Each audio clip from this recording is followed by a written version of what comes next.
Morning. Yes, we're back with another rider, another episode. Today we've got a guy all the way from Huddersfield. I thought he was from Manchester. He's got a very happy smile. I tell you that, it's like he's constantly smiling. And he's going to tell us about why he moved to London, what life was like in Huddersfield for him, and just how he's been getting on. So nice to have you here today, Bob. Thank you. So tell us what brought you down to London?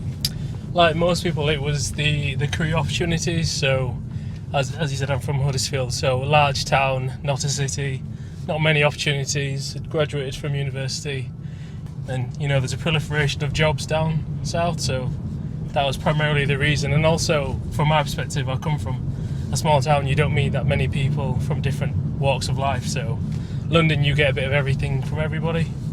And that's why you're smiling, because you don't know better. Here in London, you don't smile. No, so what was life like in Huddersfield for you? It's quiet. There's not much going on. I live in an area where there's plenty of elderly folk, so not really much activity in terms of a nightlife and social life. There's your standard bars and pubs, but nothing to the extent of London. There's not amazing infrastructure, places to go, events, social activities. So pretty quiet and mundane for somebody who wants to do a bit more with their life. So everybody knows everybody? Pretty much. Oh, one of those environments. Huh? Yeah. Okay, that's interesting.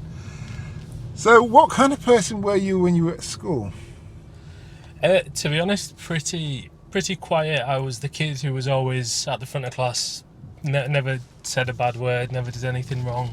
Pretty diligent with my studies, kind of brought up from an early age to be like that from my mother. So yeah, really quiet, academically good, didn't do many sports, and then yeah. You look quite athletic though.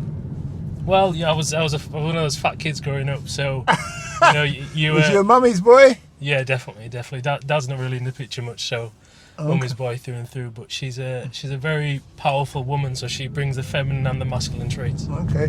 You got lots of siblings? Got one sister. She just turned 21 a few days back. And is she coming down here? She actually is. Yeah, she's got a very lucrative job offer, so she'll be down soon. So what did you study at uni? I studied economics. So you're a banker? Well, this is the question that I always had in my head. Do I want to be a banker or do I want to be something else? So I thought about being a banker, but speaking to people, the lifestyle doesn't suit me. I'm ambitious, but I don't want to sell my soul to a company. So what do you do now then?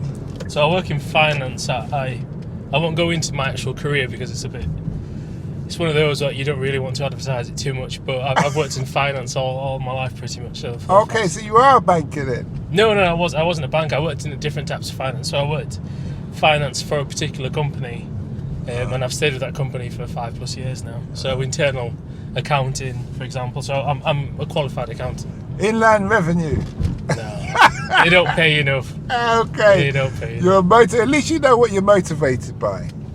Well, it's different, right? So I told you that my dad wasn't much in the picture, bullied when you're younger. So I think being a young kid, especially a person of colour, you want to validate your sense of self-worth and feel like you mean something to the world. So that's part of the ambition, to be the best, to justify why I'm here. How did you deal with racism then, growing up? I dealt with it head on. You just get into a scrap? Well, it was a mix, because when the first time I was called something derogatory, I'd never been called it before, so you don't know what to do. So your first reaction is to just hit somebody. But then as you grow older, you just realise you don't solve anything with violence. So I just turn the other cheek most days. Okay, that's interesting. But it's different now. The racism you experience now at my age is more subtle, and it's more hidden away, and it's hard to see and easy to misinterpret. Or you wake up next day and you realise you was insulted yesterday or last week, kind of thing. But you could be at a bar or a pub and then wonder why everyone's been served before you. As an example, you've been stood there for 10 to 15 minutes, stuff like that. But do you get that in London? More so the outskirts of London, where the area's a bit more. The cultural ethnicity isn't quite there. The cultural diversity isn't quite there. Less so in London, but there have been some nightclubs that do look at you differently for sure, in central London. Is that the security? Security for sure, yeah. But the security scenes have changed now, because it used to be all black people and now it's all Eastern Europeans. Yeah. So their take on things is going to be more from their cultural upbringing. Yeah. If you see what I mean. So yeah, but it's an interesting one. What has life been? What was the first culture shock for you when you came to live in London? Nobody ever stops. I remember being on a train station platform, and there was a short gap to get past me because there was just a line of people, and this woman just ran straight past and just barged everybody out of the way. And that's when I realised that everyone's so work orientated that their life is work, and it's just getting from A to B non-stop. No one stops to say hi, good morning, good evening, how are you? Nothing like that. Mm-hmm. So you mentioned I smile. Yeah, I've smiled all my life. Every time I walk down the street in Huddersfield, I used to say hi to people, but you don't get that anymore down here. Anyway, I don't think we ever had that in London. I very rarely get anybody greeting me as I walk past them, and if I greet them, I'll have most people just ignore me, but it doesn't stop me being who I am. I'm always going to be friendly. But that's an interesting one. So I've this conversation with people many a time from up north. Yeah. It is, you do your ways up there and we do our ways. Yeah. Because if you tell me hello on the street, I don't know you, I say I ain't got no money for you. Yeah. I ain't giving you nothing. That's my first impression. What do you want? Do you see what I mean? It's a bit sad though, isn't it, that everybody always expects something from somebody. Why would you say hello then? Just to be nice, just to greet somebody. Like, you don't know what people's stories are, what walks of life people come from. It's a friendly thing to walk past somebody and be hi. But then, being a devil's advocate, there's too many people to be saying hello to. Do you see what I mean? You've got to work those vocal cords then, don't you? No, but if you think about it, if you add the 5 biggest cities, barring London, together, they come up to half of London's population. Yeah. So, for you to say, someone to say we should say hello, morning to everybody, it'd be ridiculous. I'm not saying it's prescriptive as you say hello to everybody, but if you walk past somebody, or here's a prime example, right? If you're going through a doorway and you see somebody coming the other way, my natural inclination is to open that door, let them go through, and then for that person to say thank you. Here, if you open the door, they'll walk straight past without even looking at you. That's nothing to do with how many people there are in London versus the rest of England. That's also to do with manners and politeness. Okay, I hear you saying, but then also you could think about time and money, because you got a lot more taxes, a lot more things going on. So if my head's in, I've got this bills, I've got to pick up the kids, I've got to do this, I've got to do that, then you may not even realise someone's holding the door for you. You're just thinking, oh, there's a gap, I'm gone. But do you not think that's the issue we've got right now? Everyone's so fixated on that, and they're ignoring the human element of living.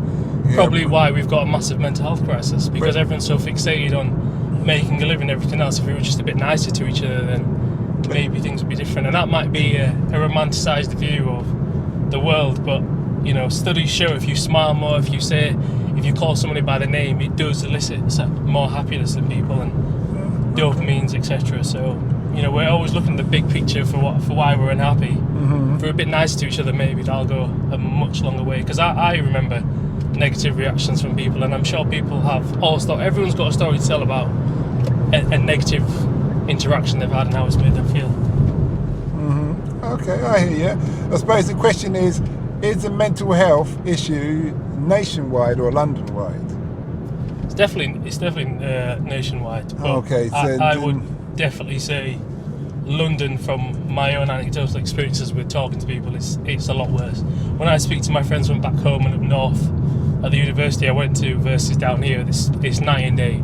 The people are different. Do you regret moving to London? No, not at all. It's character building. And as I said, I've got... It's like he's a boxer. It's character building. Yeah, I'm ready to get in with the bucket and get back out. It's true though. It's you get to meet so many different people. You get to learn more about yourself as well. Some people, like you're challenging me right now on my thoughts. It's the way you grow is to be challenged. So yeah, that's true. It's the development of oneself. Would you raise children here, assuming you haven't got children? That's a very good question. I don't know. It's something I think about all the time, but You got a partner? I've got a partner, yeah. So is she from London? She's from near London. She calls herself a Londoner. I don't quite call her a Londoner. Where's she from? I wouldn't say. She wouldn't want me to say. Don't tell me say Watford. No. Don't be silly. No, she's a good one. I know the people on the outskirts always like to claim the London flag, but they're not. Because I'm inner London. Yeah. That's a big difference. Yeah. When I say London, I mean inner London. If people tell me about Croydon, I say, It's not what I'm London. talking about. I'm not interested in you out there. So, but that's just because I'm born and bred in London, in that respect. If you could leave the world with any gift from your life experience, what would it be? Oh, that's a good question. That's a difficult one to answer.